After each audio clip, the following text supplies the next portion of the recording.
Let's get good. I am the gamer under development, and this is Endless Space 2 Awakening. We are playing as the relic hunting Nakalim, and when we left off, we had a ton of fleets waiting to shoot all the things, but I did notice that we have our little exclamation point indicator up here on the Senate screen, so I do want to go take a look at that. Our next election isn't for 9 turns, so we're not really worried about that. However, I wonder if... I think it was probably because the population boost for the Zermasala ended. That's probably what that was. But while we're at it, let's go take a look at our politics real quick. The main reason I want to do that is because we want to start putting out bureaucratic imbroglios again if we can. For example, if we look here at the Sophons, they are very close to an advanced demand, and we are looking for antimatter, which they have a lot of. So we're going to go ahead and put out another bureaucratic imbroglio here, although we could also... We could request an alliance with them. They are very, very against an alliance. Ridiculously against an alliance. But I bet you that we could soften that up a bit if we just gave them something. What if we offered to give you guys trade agreement? No? No? No trade agreement? Okay. How about instead we give you a lot of quadronics? I bet you if we give them a bunch of quadronics, they'll be like, yeah, sure, whatevs. We'll take that. How about that? What if we gave you all of our quadronics? Closer. That's a little bit too much of an investment, though. We don't really need the alliance there. The main reason why I like that idea is just because I would like to get a science agreement with them so that we could generate a little bit more science and get to our super biofuels faster. That's not going to happen, though. That's fine. We'll just use a bureaucratic imbroglio again. I'm fine with this. Let's get some more pressure. All the pressure. Oh, look at that. Look at that. That is gorgeous right there. We should have enough pressure with them by the next turn to demand all their antimatter, which means more carriers. Excitement. Okay, speaking of carriers coming out on Bushir, that's great. How many carriers? We've got 2 over here on Bushir. We need at least 3. We'd rather have 4, though, now that we have the increased CP. Let's fly around and see what our... I mean, this is kind of flying around. Let's jump around and see what our ships are doing. We definitely want to be gathering the relic there on MRK 180. I noticed that they did put this dilation singularity on Matarka, and it reduces the influence gains by 25%. Like, I think they're just trying to stem the bleeding from this influence bubble, but they're not going to. We know that's going to fail, because they can't maintain that forever. Well, I mean, in theory they could, but it's not likely they'll be able to maintain that forever. We do have 2 fleets over here ready to shoot at some Lumeris that are being trapped on this system. This should be a good old time. Let's go ahead and start with Moria's fleet. So I do want to look at this. Okay, Moria's fleet is 65k as well. So maybe 65k is just what our carrier fleets are actually doing, because I thought when we looked at Rink here like it was off the hook higher, but it doesn't look that way. It looks more like 65k is just what to expect from our carrier fleets. Is that what this got? 62k here. So there is a little bit of variance, but Moria has just as good a damage as Rink, which is a very important distinction. However, since there are only 2 ships here, we're just going to go in with our medium fleet right here. 9k power versus their 2k power. That should be a nice clean sweep.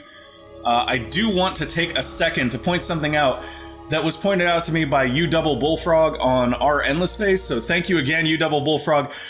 You have provided some amazing, amazing information over the course of the series, and I've actually learned a lot from you, so thank you.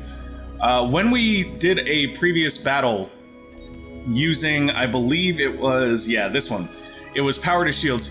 You guys notice how this, like, arcs away, and then we saw, like, we were watching, and the fleet was kind of ahead of the enemy fleet, so they couldn't shoot behind them? That's an actual thing.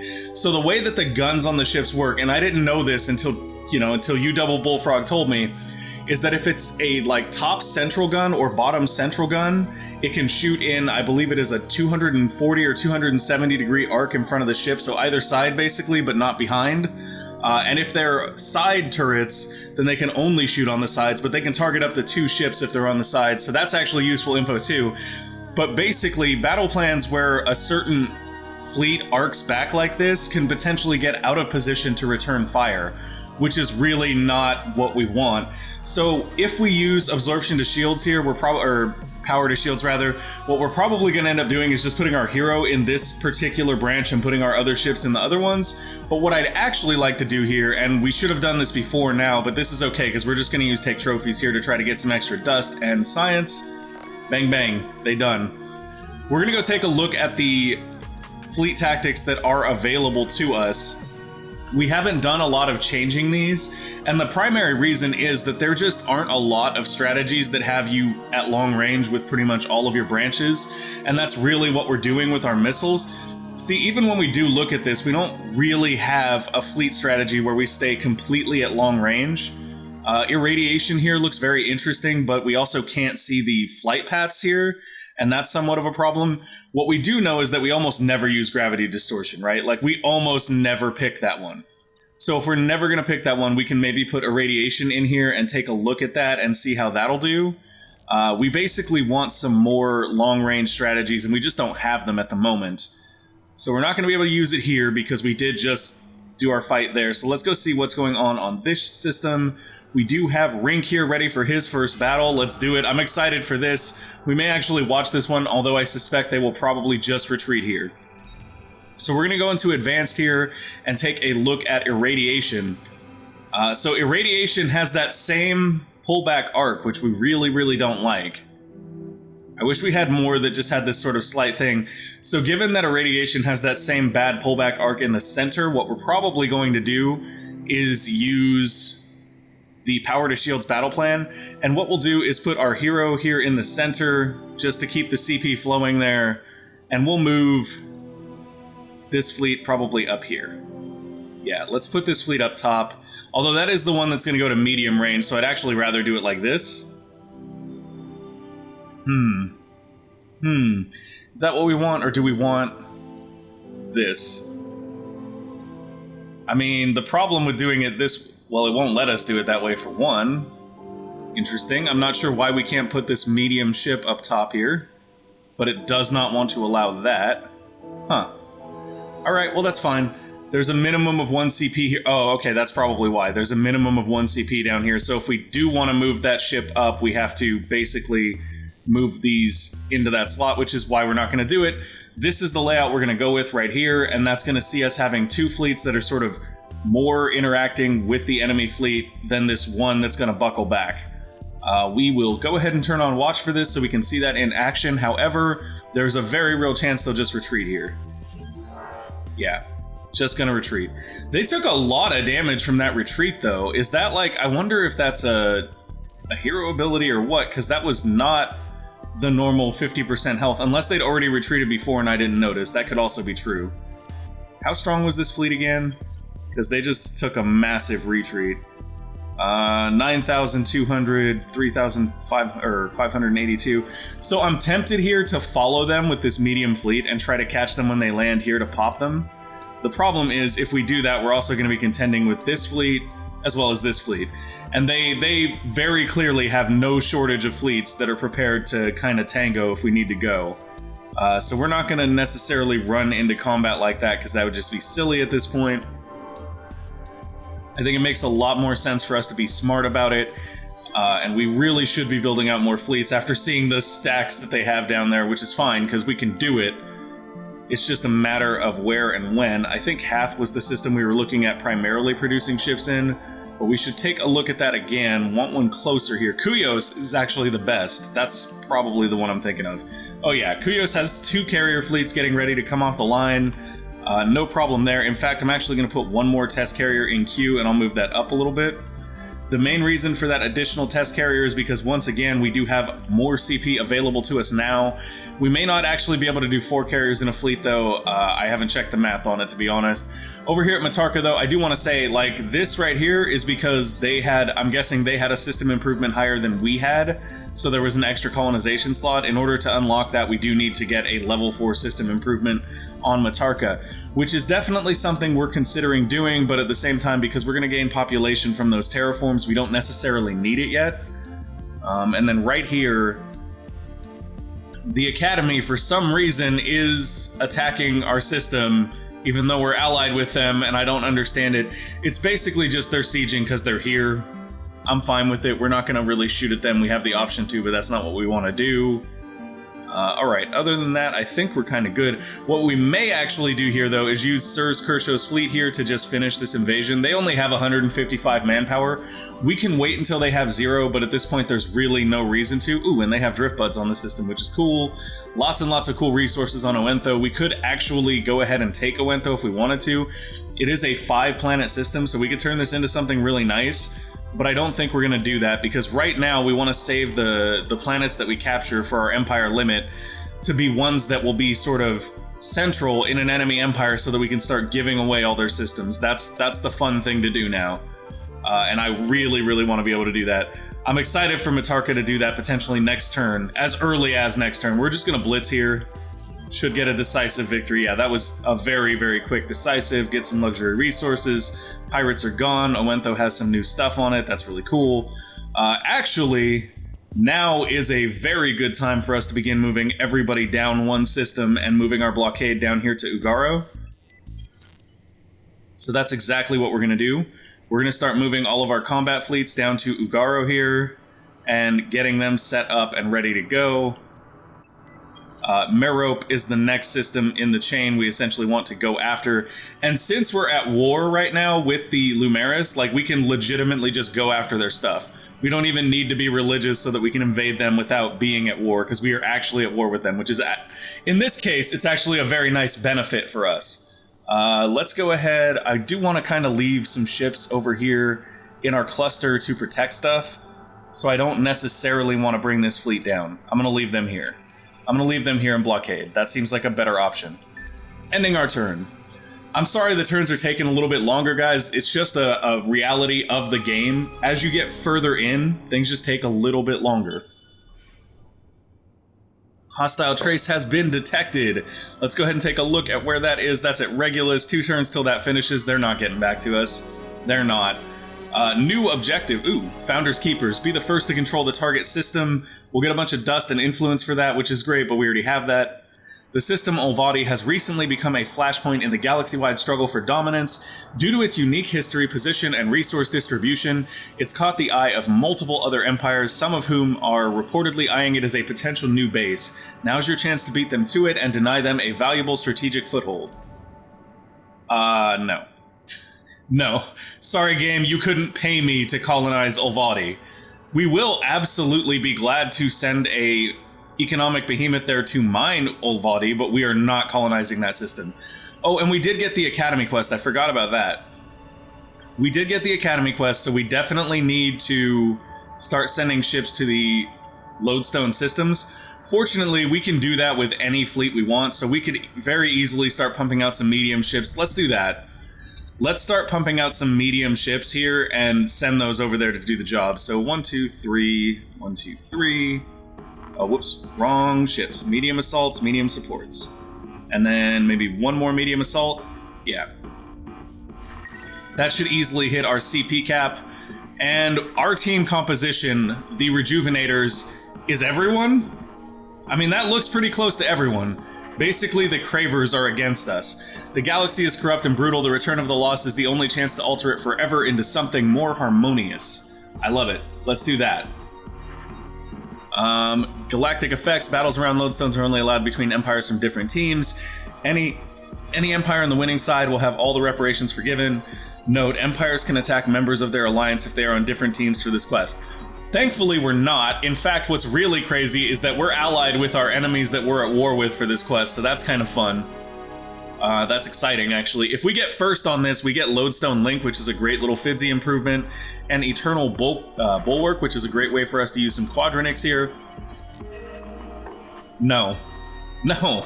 I like how it's going up, though. They're like, here, have some Ducidius trees. We'll give you Ducidius trees, and I'm just like, no. I want it all. I don't want a part of it. I don't want a little bit. I want everything you have, and I'm coming for it now. You did this to yourselves. You started this fight. I'm just finishing it. Okay, population growth. We do not want Nakalim on Bonnie. Whoops. Sorry about that, guys. Accidentally right-clicked. Let's go ahead and send this Nakalim population anywhere we want except for Kuyos, because it apparently has no room. Hath has room, though. Let's send it to Hath. I don't know why Hath has room. Apparently they're just, like, losing pop for some reason. but Hath does have room, which is fine because that means that all of these systems will be Zermasala, which is what we want. Is there anything else we can build here that's particularly useful? Not necessarily. I mean, we could build these food things here. That would speed population growth, but we're already gaining a new pop every turn, so there's not really anything to be done with that. And we're a few turns out still from being able to build the super fuel factory thing, so I'm not going to worry about that just yet. I think it's fine as it is. Abian Nord has leveled up again. Let's go ahead and give him... He just got Bean Counter, which is an excellent, excellent skill. Probably Transcendental Outlook here. Or actually, on system, Dust Catalyzation is a better version of Transcendental Outlook. So we may go for that. We could also just go for Science Gains here. Science Gains are not a bad idea, but we're still not generating a lot of science on systems. So I'm going to go for that. That's excellent. Test carriers have been completed on Bushir. Let's go ahead and make a brand new fleet there. And I do want to look at the CP of that fleet. So they're at 18 out of 23. Each of these costs 6. We will not... Yeah, we won't be able to reach it, unfortunately, because even though I'm bad at math, I can figure out that we would need 24 CP to get another test carrier out, because they do cost 6 CP. So what we could do, though, is we can throw a 3 CP ship in queue and bring that with us. And that's what we were doing in another fleet. It kind of makes sense. In this case, probably just a medium assault. Makes the most sense, in my opinion. I'm not going to actually build any more test carriers here on Bushir, which is unfortunate because Bushir does have a ton of production. It would be a great system to do that. However, I feel like we're going to get better value here just pumping out our medium ships here. And that's because our carriers, we want to be producing a little bit closer to the battlefield, I feel like, and that's fine. We'll go ahead and do that. We definitely have the option to do it. We're kind of killing it in the galaxy right now. Right here, we do want to maybe kill off this ship just to get it off of our space. It's going to die in the retreat here. Like, it's not going to fight, but it'll die in the retreat.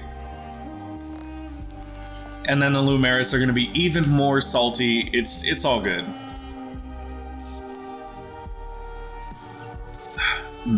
Okay. So, we are going to bounce around and see what all of our ships are doing just real quick to get a general idea. These guys are waiting for that medium, so they're kind of fine right there. Karana is about to finish that economic behemoth. And actually, we can use the medium fleet being produced by Bushir to come over here and take Adana. I think that's a really, really good idea at the moment. Yes, please collect that relic now that we have chased the Lumeris fleets away. Here, Moria is ready to fight, as is our medium fleet. They have a bunch of ships here. That's great. We're going to go in with Moria and hope that they actually fight us. I really want them to actually fight us here. I am going to go into Advanced, though, and make it so that we have a better fleet layout. No, I mean, that fleet layout's pretty good. That fleet layout's pretty good, to be honest. So they're going to come at us with these 5 ships. 2 of them are very injured, though. Actually, 3 of them are very injured, though. And I wonder if we can just get a quick look at what they're... I mean, yeah, that's what this is. Using the quick look at their fleet strength, we're just going to go for this. Take trophies is fine here. We can check the arcs, though, or we can just wait for them to retreat and collect a bunch of dust and science. I'm okay with that. I'm really not bothered by getting a bunch of free dust and science. You guys did good there. Thank you. Thank you for giving us all your resources. I am going to send this fleet up here to intercept the now retreating fleet that's coming up to Regulus. Ooh, and there's already a fleet up here waiting. How lovely. You should shoot that guy, too. Shoot everybody. All the people, all the time, we got this. They're not gonna... Oh, did they actually... No, they retreated, but when they retreated, they almost lost the entire ship. That's kind of cool.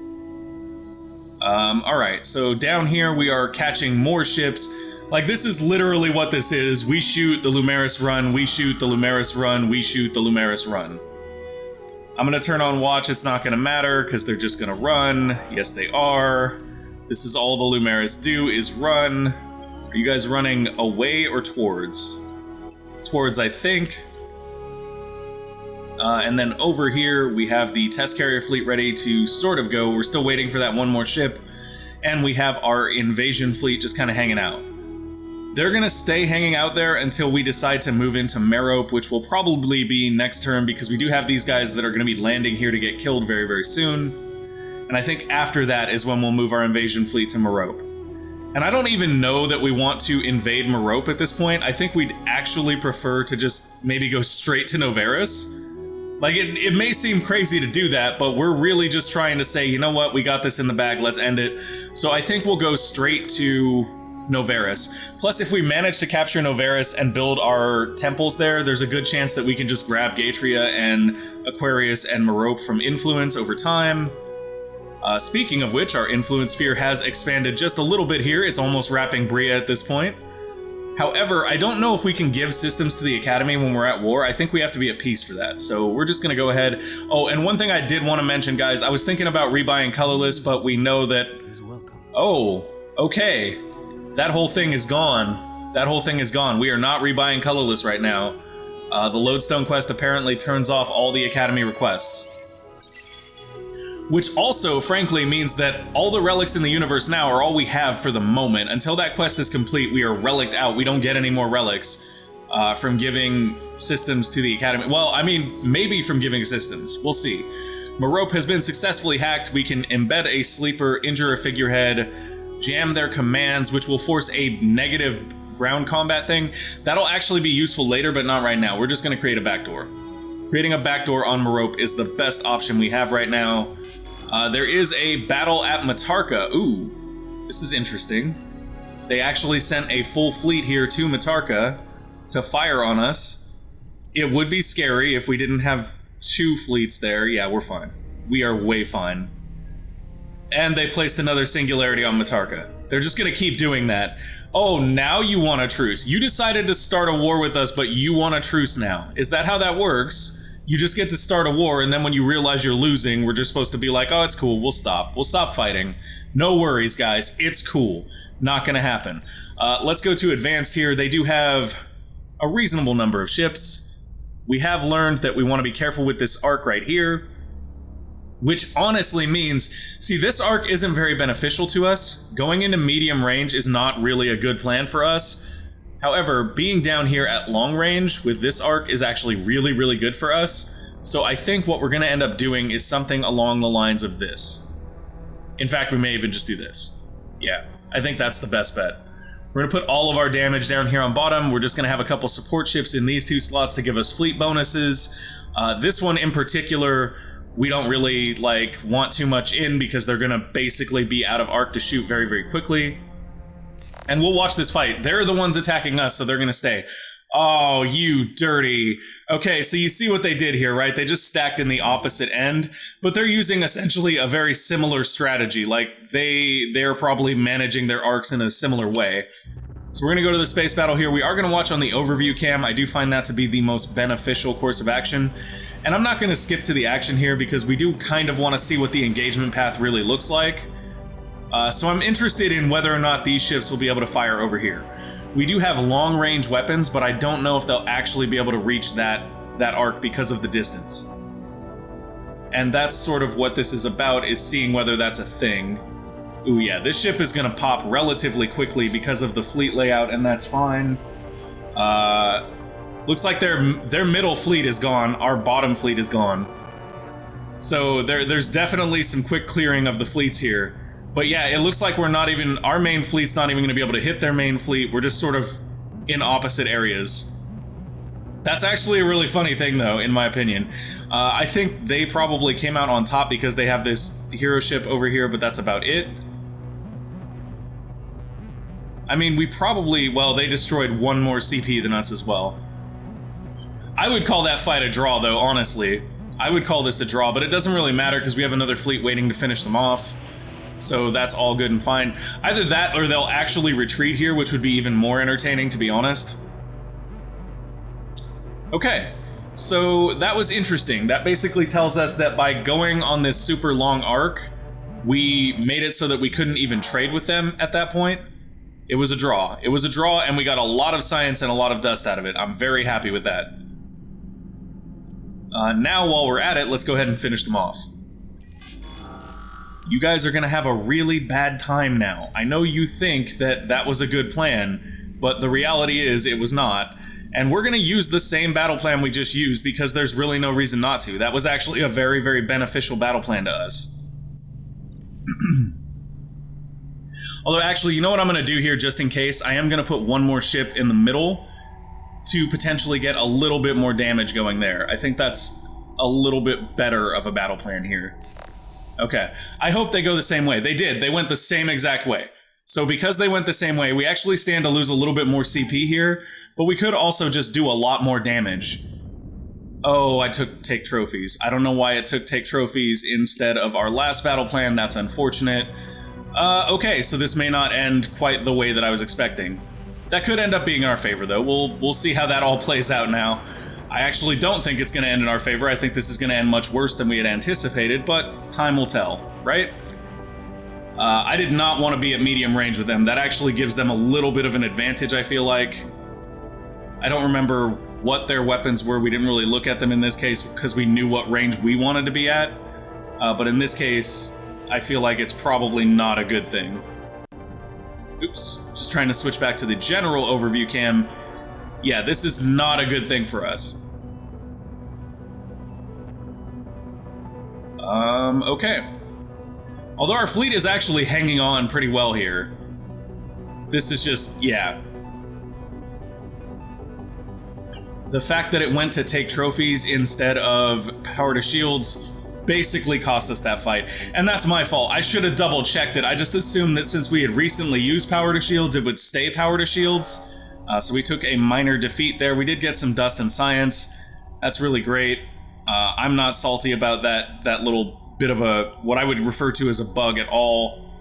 I don't think that's necessarily a great thing right there.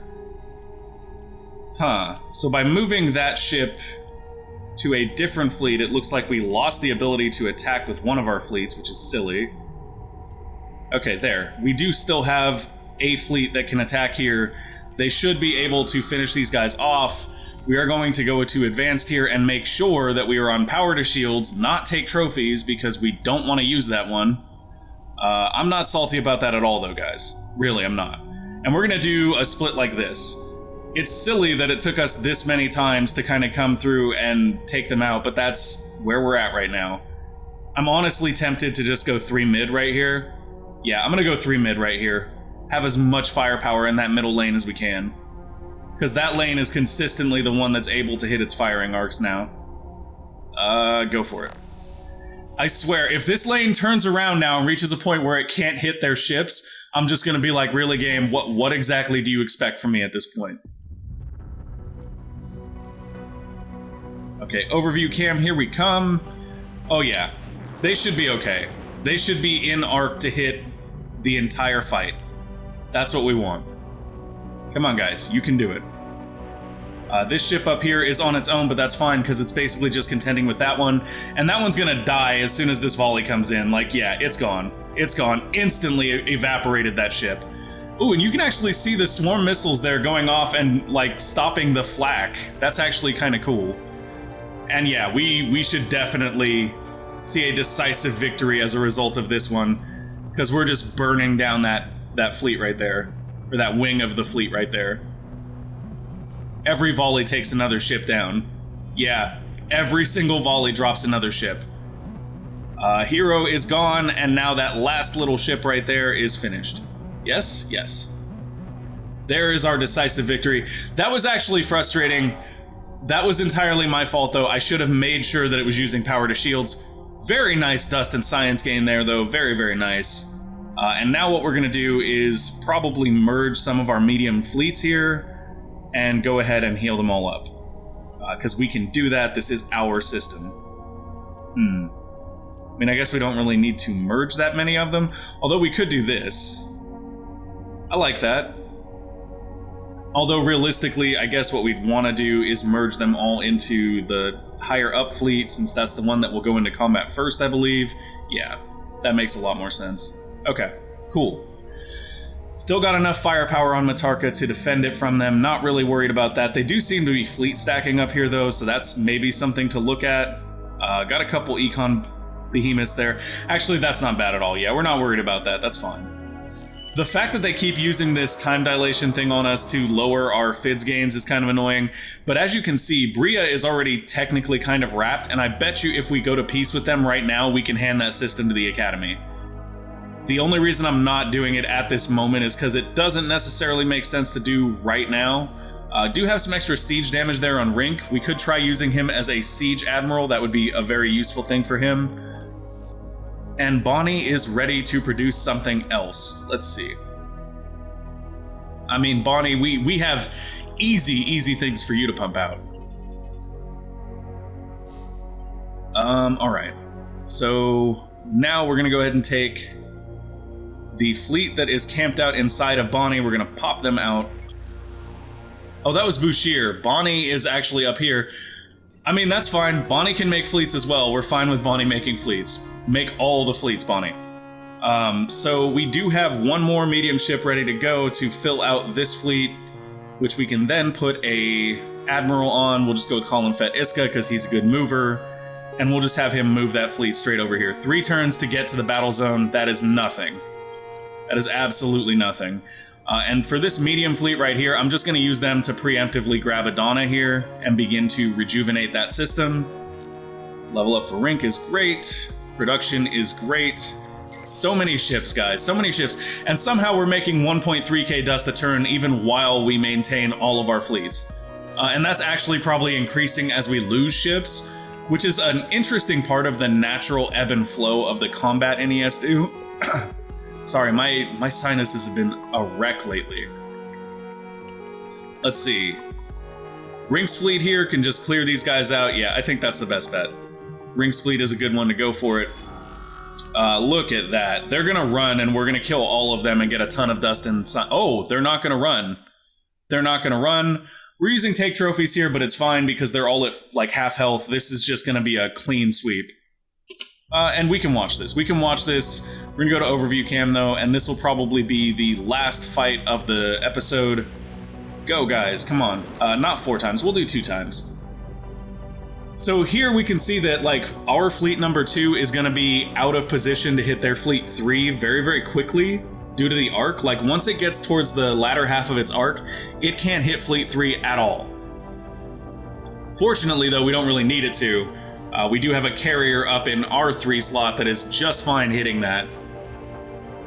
Yeah, before they even got out of their firing arc, it was over. Which is great, that's what we want. A little bit of damage to our fleets, but a lot of dust and science gained right there. Wow, look at that. That actually took chlorophyll chemistry down a turn from the science we gained from that. And the reason we're gaining so much science and stuff, guys, it's not just because we're using take trophies. We're also using Spoils of War up here, which gives us plus 100 science and plus 100 dust per command point destroyed. So we are benefiting greatly from every one of those battles. And Rink leveled from that too, because it wasn't enough already. Rink leveled from that as well. Let's give him Battlefield Grandmaster. That is a plus 25% damage boost to the fleet, and it gives him the bigger is better strategy, which is interesting because we haven't seen that one yet. We'll have to check that out in the next episode though. Thank you guys for watching. I hope you enjoyed the show. If you did, make sure to go ahead and give us a like or subscribe to the channel, and we will see you next time. Bye!